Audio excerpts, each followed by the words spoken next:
Indian economy growth and transformation എന്ന ചാപ്റ്ററാണ് നമ്മൾ പഠിച്ചുകൊണ്ടിരുന്നത്. ഇന്നത്തേത് ഈ ഒരു ചാപ്റ്ററിൻ്റെ അവസാനത്തെ ക്ലാസ്സാണ്. വളരെ കുറച്ച് കാര്യങ്ങളാണ് നമുക്കിന്ന് പഠിക്കാനായിട്ടുള്ളത്.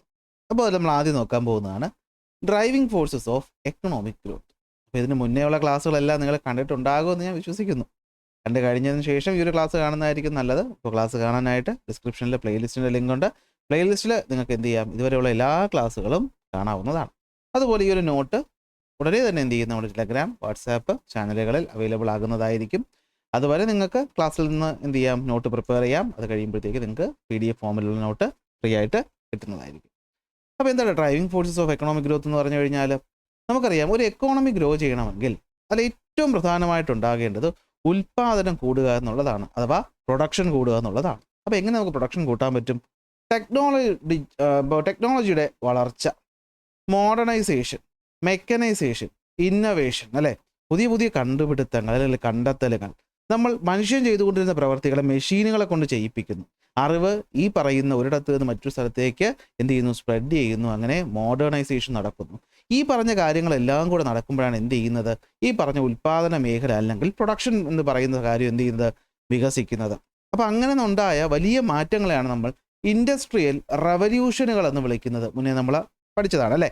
ഈ പറഞ്ഞ ഇൻഡസ്ട്രിയൽ റവല്യൂഷൻ വന്നതോടുകൂടിയാണ് യൂറോപ്പ് എന്ന് പറയുന്നത് എന്താണ്, സാമ്പത്തികമായ ഒരു വളരെ വലിയ ശക്തിയായിട്ട് മാറിയത്. എന്നാൽ ആ ഒരു ദിവസം അല്ലെങ്കിൽ ആ ഒരു കാലഘട്ടത്തിൽ മാത്രമാണോ ഇൻഡസ്ട്രിയൽ റവല്യൂഷൻ ഉണ്ടായത്? അല്ല. പുതിയതായിട്ടുള്ള ഓരോ ടെക്നോളജികൾ വരവോടുകൂടിയും എന്ത് ചെയ്യുന്നുണ്ട്, ഇൻഡസ്ട്രിയൽ റവല്യൂഷൻ പല പല സ്റ്റേജസിലായിട്ട് നടക്കുന്നുണ്ട്. ഒരു 5 സ്റ്റേജസ് നമുക്ക് എന്ത് ചെയ്യാം നോക്കാം. നോക്കി എന്തൊക്കെയാണ് 5 സ്റ്റേജസിൽ. ആദ്യം വന്ന് എന്താണ്, സ്റ്റീം എഞ്ചിൻ്റെ വരവോടുകൂടി 1800കളുടെ ഒക്കെ തുടക്കത്തിൽ അല്ലേ. ഈ പറയുന്ന സ്റ്റീം എഞ്ചിൻ 1800കളുടെ അല്ലെ 17കളുടെ 1700കളുടെ തുടക്കത്തിൽ അല്ലെ 1712-11 കാലഘട്ടത്തിലാണ് ജെയിംസ് വാട്ട് എന്ത് ചെയ്യുന്നത്, സ്റ്റീം എഞ്ചിൻ കണ്ടെത്തുന്നത്. അപ്പോൾ ഈ പറഞ്ഞ സ്റ്റീം എഞ്ചിനുകളുടെ വരവോടുകൂടി മനുഷ്യൻ്റെ അധ്വാനം എന്ത് ചെയ്യാൻ പറ്റി, നമുക്ക് മെഷീനുകളെ കൊണ്ട് ചെയ്യിപ്പിക്കാനായിട്ട് പറ്റി. അങ്ങനെ പ്രൊഡക്ഷനും അതുപോലെ തന്നെ ട്രാൻസ്പോർട്ടേഷനും വലിയൊരു മാറ്റം വന്നു. ഇതാണ് ഇൻഡസ്ട്രിയൽ റവല്യൂഷൻ്റെ ഒരു ആദ്യ കാലഘട്ടം എന്ന് പറയുന്നത്. പക്ഷേ ഈ സ്റ്റീം എഞ്ചിൻ പ്രവർത്തിപ്പിക്കാൻ വലിയ ബുദ്ധിമുട്ടാണ് അല്ലേ. നമ്മൾ എന്ത് ചെയ്യണം, കൽക്കരിയൊക്കെ ഉപയോഗിച്ചിട്ടൊക്കെ ചെയ്യണം. എന്നാൽ ഈ പറഞ്ഞ പരിപാടി ഇലക്ട്രിസിറ്റി വന്നതോടുകൂടി ഒന്ന് മാറി അല്ലേ. വൈദ്യുതിയുടെ വരവോടുകൂടി ഈ പറഞ്ഞ എഞ്ചിനുകളുടെ പ്രവർത്തനം, ഈ IC എഞ്ചിനുകൾ ഉപയോഗിച്ച് മെഷീൻസിനെ പ്രവർത്തിപ്പിക്കുന്ന പരിപാടി എന്ത് ചെയ്തു, ഒന്ന് മാറി. പിന്നെ നമുക്ക് എന്ത് ചെയ്യാൻ പറ്റി, വൈദ്യുതി ഉപയോഗിച്ച് പ്രവർത്തിപ്പിക്കാൻ പറ്റി അല്ലേ. Use of electricity in the place of steam എന്ത് പറ്റി, നമുക്ക് ഈ പറഞ്ഞ പ്രൊഡക്ഷൻ പ്രോസസ്സിനെ കുറച്ചുകൂടി ഈസി ആക്കാൻ പറ്റി, കുറച്ചുകൂടി എക്സ്പാൻഡ് ചെയ്യാൻ പറ്റി, നമുക്ക് കുറച്ചുകൂടി എന്ത് ചെയ്യാൻ പറ്റി, റിലയബിൾ ആയിട്ട് കൊണ്ടുനടക്കാനായിട്ട് പറ്റി. അപ്പോൾ ആദ്യകാലത്ത് മനുഷ്യൻ്റെ അധ്വാനം എഞ്ചിനുകൾ ചെയ്തു. അടുത്ത് എഞ്ചിൻ പ്രവർത്തിപ്പിക്കാൻ വൈദ്യുതി വന്നു. അപ്പോൾ അടുത്ത ജോലി എന്താണ്, ഈ പറഞ്ഞ പ്രവർത്തനം ഒരു ജോലിക്കാരൻ നിന്ന് ചെയ്യുന്നതിന് പകരം ഇലക്ട്രോണിക് ആയിട്ടുള്ള കാര്യങ്ങൾ അല്ലെങ്കിൽ ഈ പറയുന്ന റോബോട്ടുകളുടെ രീതികളൊക്കെ വന്നപ്പോഴത്തേക്ക് എന്ത് പറ്റി, പ്രൊഡക്ഷൻ കുറച്ചുകൂടി മാറ്റി. അതാണ് മൂന്നാമത്തെ ഘട്ടം എന്ന് പറയുന്നത്. അപ്പോൾ ആദ്യം മനുഷ്യൻ്റെ അധ്വാനം മെഷീൻസ് ചെയ്തു. ആ മെഷീനിന് സ്റ്റീമിലാണ് പ്രവർത്തിച്ചുകൊണ്ടിരുന്നത്. അത് കഴിഞ്ഞപ്പോൾ സ്റ്റീം മാറ്റി വൈദ്യുതി പ്രവർത്തിക്കുന്നു. അപ്പോഴും മനുഷ്യന്മാർ വേണം അത് ചെയ്യാൻ. മനുഷ്യന്മാർ കുറച്ച് കഴിയുമ്പോൾ തളരും, മെഷീൻ തളരത്തില്ലെങ്കിലും. എന്നാൽ പിന്നെ മനുഷ്യന്മാരെ അങ്ങ് മാറ്റാം, എന്ത് ചെയ്യാം, റോബോട്ടുകളെ കൊണ്ടുവരുന്നതാണ് മൂന്നാമത്തെ ഒരു ഇൻഡസ്ട്രിയൽ റവല്യൂഷൻ എന്ന് പറഞ്ഞ്. കുറച്ചു നേരം കഴിഞ്ഞപ്പോൾ എന്ത് പറ്റി, ഈ റോബോട്ടുകളെയും മനുഷ്യനാണല്ലോ ഓപ്പറേറ്റ് ചെയ്യേണ്ടത്. എന്നാൽ ആ പറയുന്ന കാര്യം നമുക്ക് എന്ത് ചെയ്യാം, ഇൻ്റർനെറ്റൊക്കെ ഉപയോഗിച്ചിട്ട്, IoT എന്ന് കേട്ടിട്ടുണ്ടോ, ഇൻ്റർനെറ്റ് ഓഫ് തിങ്സ്. നിങ്ങളുടെ വീട്ടിൽ അലക്സ എന്നൊക്കെ, നിങ്ങളുടെ വീട്ടിലിപ്പോൾ എല്ലായിടത്തും ഉണ്ടോ എന്നറിയില്ല, അലക്സ എന്നൊക്കെ പറയുന്ന സാധനങ്ങളില്ല, വോയിസ് അസിസ്റ്റൻ്റ് ഒക്കെ. അതുപോലെ സെൻസറുകൾ, അതുപോലെ ബിഗ് ഡേറ്റ അനാലിറ്റിക്സും അതുപോലെ ക്ലൗഡ് കമ്പ്യൂട്ടിങ്ങും നാനോ ടെക്നോളജിയൊക്കെ ഉപയോഗിച്ചിട്ട് ഈ പറഞ്ഞ പരിപാടി കുറച്ചുകൂടി എന്താക്കി മാറ്റി, ഈസി ആയിട്ട് മാറ്റി. ഏറ്റവും അവസാനം ഇപ്പോൾ പിന്നെ AI കാലമാണല്ലോ അല്ലേ. ആർട്ടിഫിഷ്യൽ ഇൻ്റലിജൻസ്, മെഷീൻസ് തന്നെ എന്ത് ചെയ്യും, സ്വന്തമായിട്ട് ചിന്തിച്ചങ്ങ് ചെയ്തോളും. നമ്മൾ അവർക്ക് പറഞ്ഞു കൊടുത്താൽ മതി. നമ്മളെക്കാളും അറിവ് പാർക്കുണ്ട്, ഈ പറഞ്ഞ മെഷീനുകൾക്കുണ്ട്. അങ്ങനെ ഹ്യൂമൻ സെൻട്രിക് അപ്രോച്ചിൽ നിന്ന് മാറിയിട്ട് ഡിജിറ്റൽ ടെക്നോളജികൾ AIയിലൂടെ നമുക്ക് എന്ത് ചെയ്യാൻ തുടങ്ങി, വരുത്താൻ തുടങ്ങി.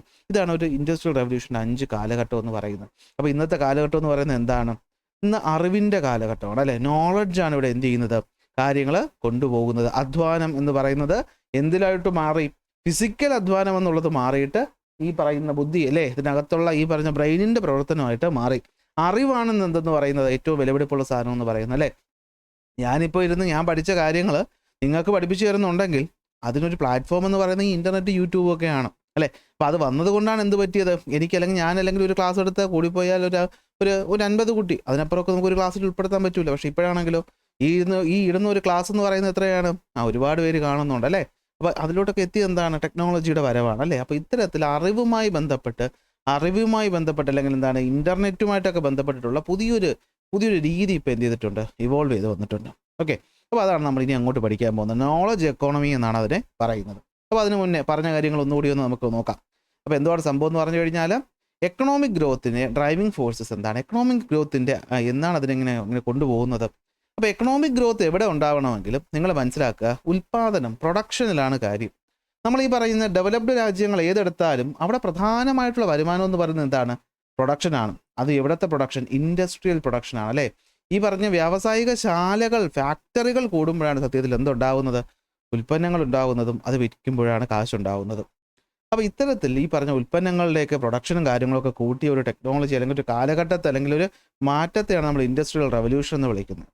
ഇത് പല പല ഘട്ടങ്ങളിലായിട്ട് എന്ത് ചെയ്തിട്ടുണ്ട്, നടന്നിട്ടുണ്ട്. സ്റ്റീം എഞ്ചിൻ്റെ വരവോടുകൂടിയാണ് ഇൻഡസ്ട്രിയൽ റവല്യൂഷൻ എന്ത് ചെയ്യുന്നത്, തുടങ്ങുന്നത്. ഇലക്ട്രിസിറ്റിയുടെ വരവോട് അത് കുറച്ചുകൂടി എന്ത് ചെയ്തു, ഈസി ആയിട്ട് മാറി.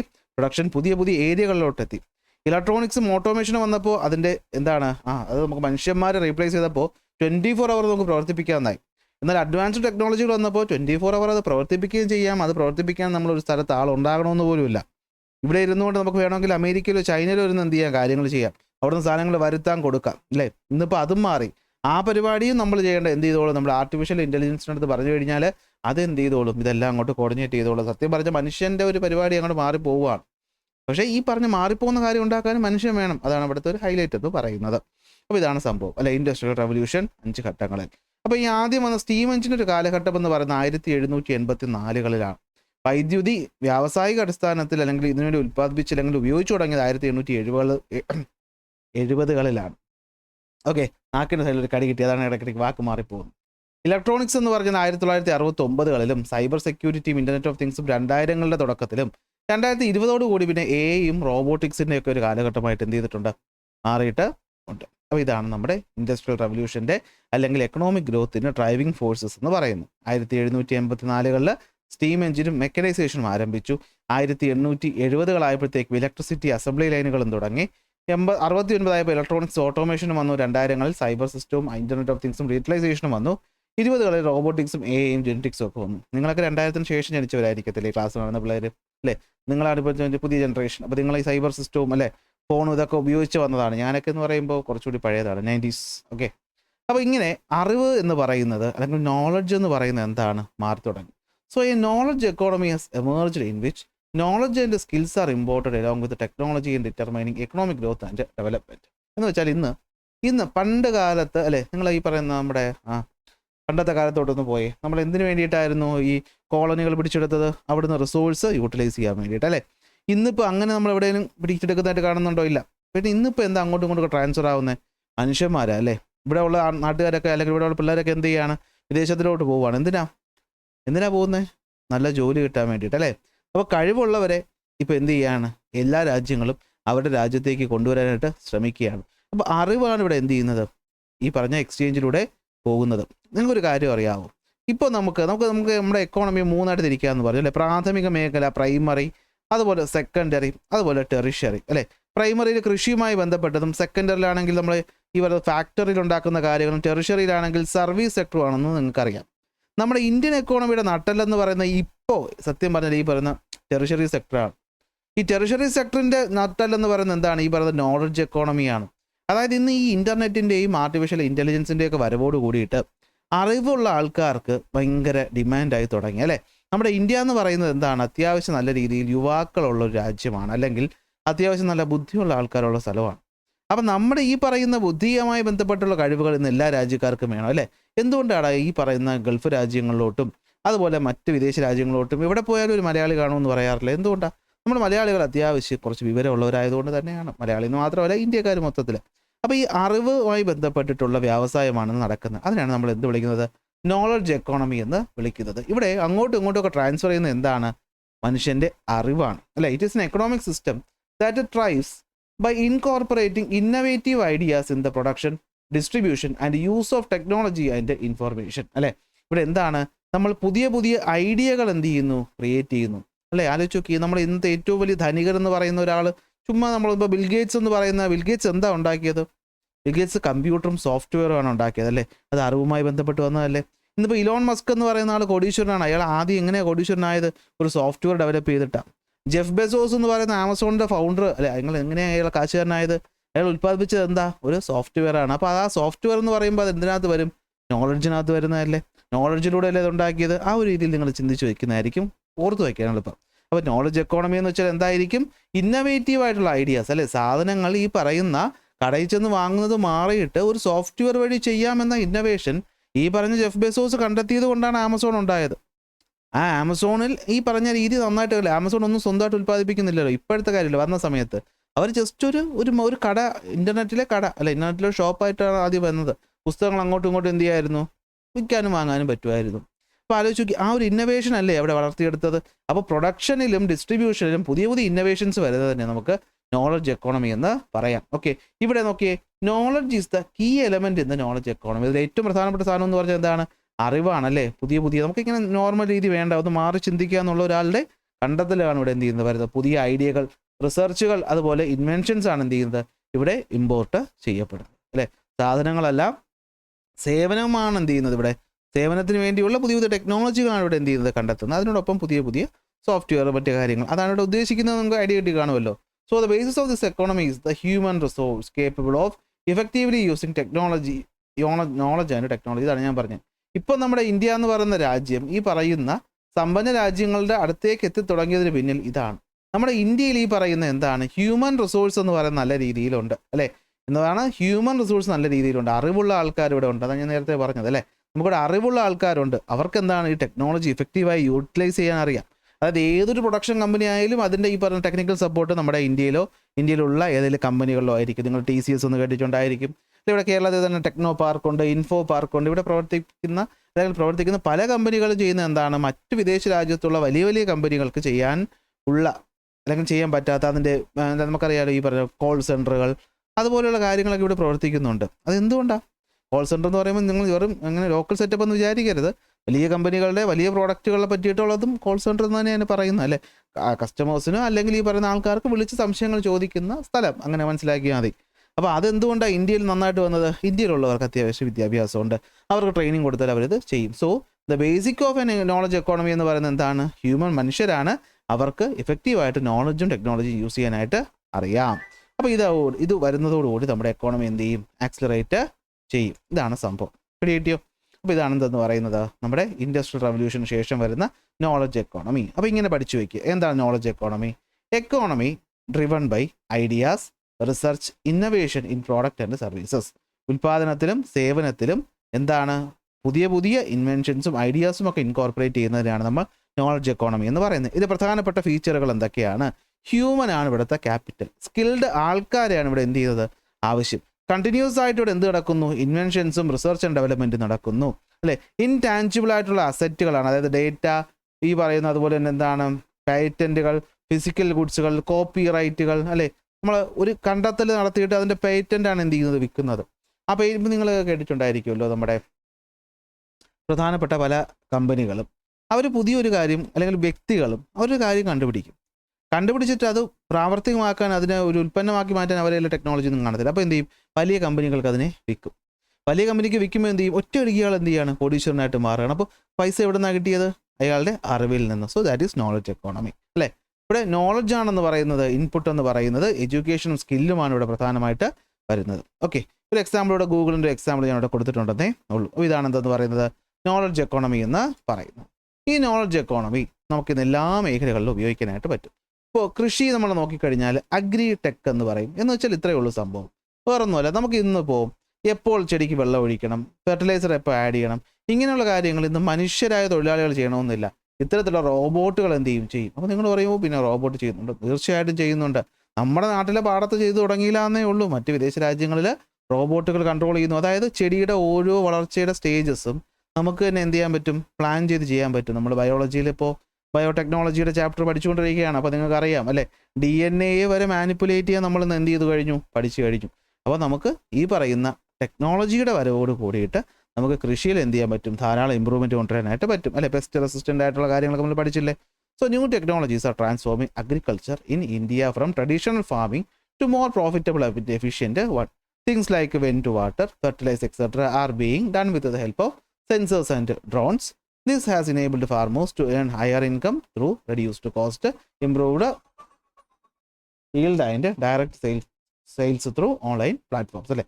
നമുക്ക് കൂടുതൽ ഉൽപ്പാദിപ്പിക്കാൻ സാധിക്കുന്നുണ്ട്. അതുപോലെ ഈ ഉൽപ്പാദിപ്പിക്കുന്ന സാധനങ്ങൾ നമുക്ക് ഓൺലൈനായിട്ട് വിറ്റ്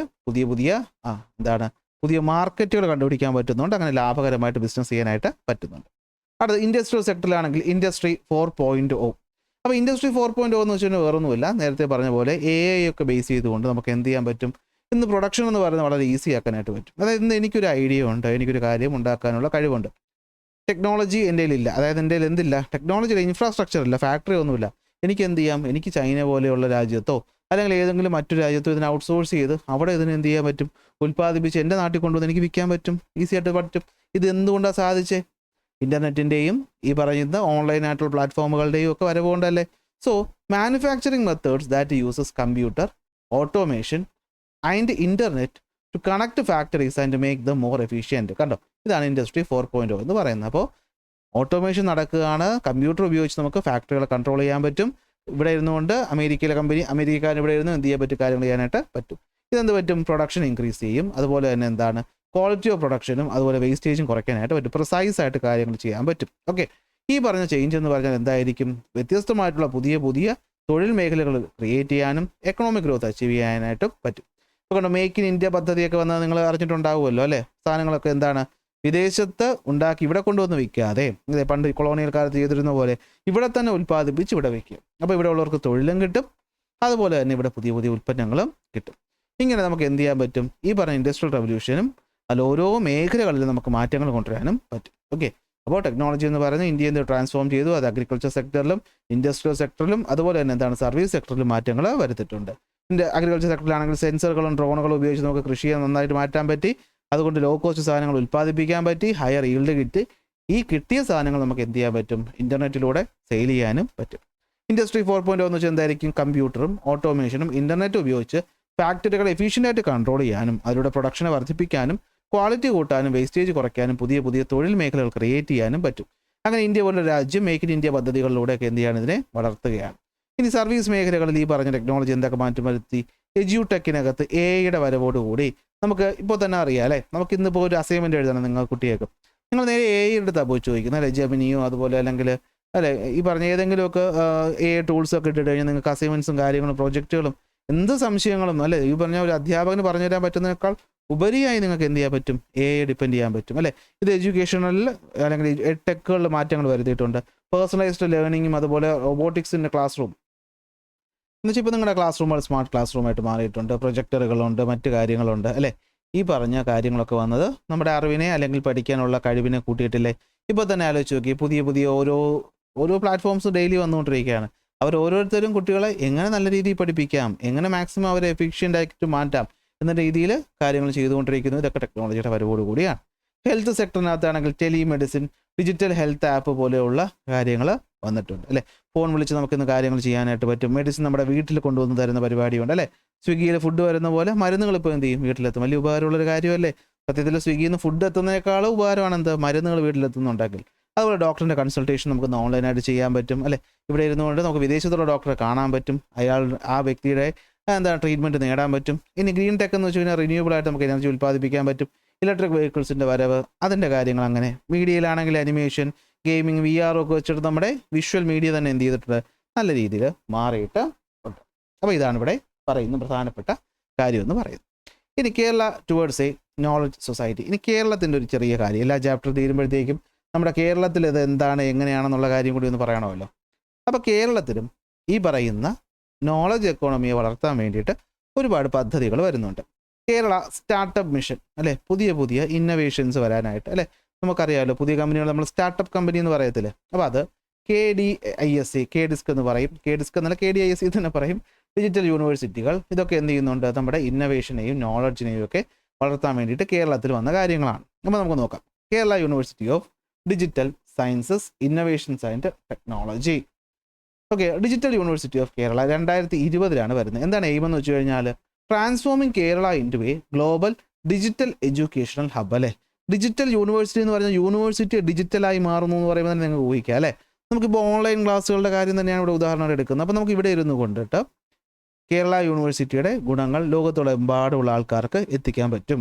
അതുപോലെ പ്രധാനമായിട്ടും ഹൈ ക്വാളിറ്റി ആയിട്ടുള്ള ഹ്യൂമൻ റിസോഴ്സുകൾ ഡെവലപ്പ് ചെയ്തെടുക്കുക, artificial intelligence, data science, cyber security, block chain പോലെയുള്ള ആധുനിക ലോകത്തിന് വേണ്ട വിഷയങ്ങളെ പറ്റിയിട്ടാണ് ഇവിടെ എന്ത് ചെയ്യുന്നത്, പഠിപ്പിക്കുന്നത്. ഓക്കെ, അതായത് ഇവിടെ ഈ പറയുന്ന നമ്മുടെ കേരളത്തിൽ, കൊച്ചു കേരളത്തിൽ ഈ പറയുന്ന ലോകത്തെമ്പാടും ആവശ്യമായിട്ടുള്ള നൂതന ടെക്നോളജികളെ പറ്റി നമ്മുടെ ഇവിടെയുള്ള കുട്ടികൾക്ക് പഠിക്കാൻ പറ്റുന്നതിലൂടെ നമ്മുടെ കുട്ടികളുടെ ഹ്യൂമൻ റിസോഴ്സ്, കഴിഞ്ഞ വർഷം നമ്മൾ പഠിച്ചിട്ടുണ്ട് അല്ലേ, നമ്മളെപ്പോഴാണ് ഹ്യൂമൻ റിസോഴ്സ് ഡെവലപ്പ് ആവുന്നത്, നമ്മൾ സ്വയം എന്ത് ചെയ്യുന്നു, ഡെവലപ്പ് ചെയ്യുന്നു, അറിവ് നേടിക്കൊണ്ട് അല്ലേ. അപ്പോൾ ഈ പറഞ്ഞ അറിവുകൾ നേടാനുള്ള സാഹചര്യം സ്കൂളുകൾ അല്ലെങ്കിൽ കോളേജുകൾ അല്ലെങ്കിൽ യൂണിവേഴ്സിറ്റികൾ ഇവിടെ പ്രൊവൈഡ് ചെയ്യുന്നു. അതാണ് ഉദ്ദേശിക്കുന്നത്. ഇനി Kerala development and innovation strategy കൗൺസിലാണ് KDISC. ഓക്കെ, എന്തിനാണ് 2018 ഇത് വരുന്നത്. എയിം എന്താണ്, transforming Kerala into a knowledge economy അതിൻ്റെ ഹബ് ഓഫ് ഇന്നൊവേഷൻസ് അല്ലേ. കേരളത്തിന് ഒരു നോളജ് എക്കോണമി, ഈ അറിവ് അധിഷ്ഠിത എന്താണ് ഒരു എക്കോണമി ആക്കി മാറ്റുക. അതായത് ഇവിടെ വിവരമുള്ള മനുഷ്യരെ ക്രിയേറ്റ് ചെയ്യുക. ഓൾറെഡി നമ്മൾ വിവരം കുറച്ച് ഉള്ളവരാണ്, അപ്പോൾ നല്ല സാഹചര്യം കൂടി കൊടുത്തു കഴിഞ്ഞാൽ നല്ല രീതിയിൽ ഗ്രോത്ത് ഉണ്ടാക്കാനായിട്ട് പറ്റും. അതാണ് റെസ്പോൺസിബിലിറ്റി. എന്താണ്, promote research in new technology, product and processes and to organise skill development programmes അല്ലേ. എന്താണ്, പുതിയ പുതിയ ടെക്നോളജികളും ഇന്നോവേഷൻസ് കൊണ്ടുവരാനായിട്ടുള്ള സാഹചര്യങ്ങൾ ഒരുക്കി കൊടുക്കുക. അതിൻ്റെ ഭാഗമായിട്ട് വരുന്ന യങ് ഇന്നൊവേറ്റീവ് പ്രോഗ്രാം എന്ന് പറയുന്നത് എന്താണ്, KDICയുടെ കാര്യം വരുന്നതാണ്. എന്തിനാണ്, to foster innovation among the youth. കുട്ടികളിൽ ഈ പറയുന്ന കണ്ടുപിടുത്തം അല്ലെ, ഇന്നോവേഷൻസ് എന്ന് വെച്ചാൽ എന്താണ്, പുതിയ പുതിയ നൂതന എന്താണ് ടെക്നോളജികൾ കണ്ടുപിടിക്കുക എന്നുള്ളതാണ്. So it provide support to transform the innovative ideas of the students into projects അല്ലേ. കുട്ടികൾക്ക് സ്കൂൾ ലെവലിൽ തന്നെ നമുക്ക് പണ്ടൊക്കെ ഈ ശാസ്ത്ര സാങ്കേതിക മേളകൾ എന്നൊക്കെ പറയുമ്പോൾ അതിനകത്ത് ചെറിയ ചെറിയ എന്തെങ്കിലുമൊക്കെ ചെയ്ത് പിള്ളേർ സമ്മാനമൊക്കെ വാങ്ങുമായിരുന്നു. ഇന്നിപ്പോൾ കാലം മാറി അല്ലേ. ഇന്ന് ചെറിയ കുട്ടികൾ തന്നെ കോഡിങ് ചെയ്യുന്നു, പുതിയ പുതിയ സോഫ്റ്റ്വെയർ ഡെവലപ്പ് ചെയ്യുന്നു, അവർ റോബോട്ടിക്സ് ഇൻട്രസ്റ്റഡ് ആണ്. അപ്പോൾ ആ കഴിവുകൾ ഈ ചെറിയ പ്രായത്തിലേ തന്നെ എന്ത് ചെയ്യാൻ പറ്റും, ഈ പറഞ്ഞ പദ്ധതിയിലൂടെ അല്ലെങ്കിൽ ഗവൺമെൻറ്റിൻ്റെ സപ്പോർട്ടോടുകൂടി പ്രാവർത്തികമാക്കി പ്രോജക്റ്റുകളാക്കി ആ പറയുന്ന പ്രോജക്റ്റുകളിലേക്ക് ഇൻവെസ്റ്റ്മെൻറ്റുകൾ അവർക്ക് എന്ത് ചെയ്യാൻ പറ്റും, വിദേശ രാജ്യങ്ങളിൽ നിന്നോ ധനകാര്യ സ്ഥാപനങ്ങളിൽ നിന്നോ കൊണ്ടുവരാൻ പറ്റി. ചെറിയ പ്രായത്തിൽ തന്നെ ഇവർക്ക് എന്തായി മാറാൻ പറ്റും, സംരംഭകരായി മാറാനും അവരുടെ കഴിവിനെ വളർത്താനും അതുപോലെ സാമ്പത്തികമായിട്ട് മെച്ചപ്പെടാനും ഒക്കെ പറ്റും. സോ ഇതാണ് ഇവിടെ സിമ്പിളായിട്ട് ഉദ്ദേശിക്കുന്നത്. The Kerala knowledge economy mission ഇതുമായി വന്നൊരു പ്രോജക്റ്റാണ്. എയിം എന്താണ്, transforming Kerala into a knowledge economy and providing employment for educated employment to the educated. ഇതാണ് മറ്റൊരു പദ്ധതി. ഇനി മൂന്നാമതായിട്ട് വരുന്നതാണ് എന്താ, കേരള സ്റ്റാർട്ടപ്പ് മിഷൻ. അപ്പോൾ സ്റ്റാർട്ടപ്പ് എന്ന പേര് കേൾക്കുമ്പോൾ തന്നെ നിങ്ങൾക്ക് അറിയാം അല്ലേ, എന്താണ് 2006 ഇത് ലോഞ്ച് ചെയ്തത്. സ്റ്റാർട്ടപ്പ് എന്ന് വെച്ചാൽ എന്താ, നേരത്തെ ഞാൻ പറഞ്ഞ പോലെ നമ്മുടെ മനസ്സിലുള്ളൊരു ചെറിയ ഐഡിയ, ഈ ഐഡിയ വെച്ച് നമുക്ക് ചെറിയ രീതിയിൽ നമുക്ക് സ്വയം ഒരു കമ്പനി സ്റ്റാർട്ട് ചെയ്യാനായിട്ട് പറ്റും.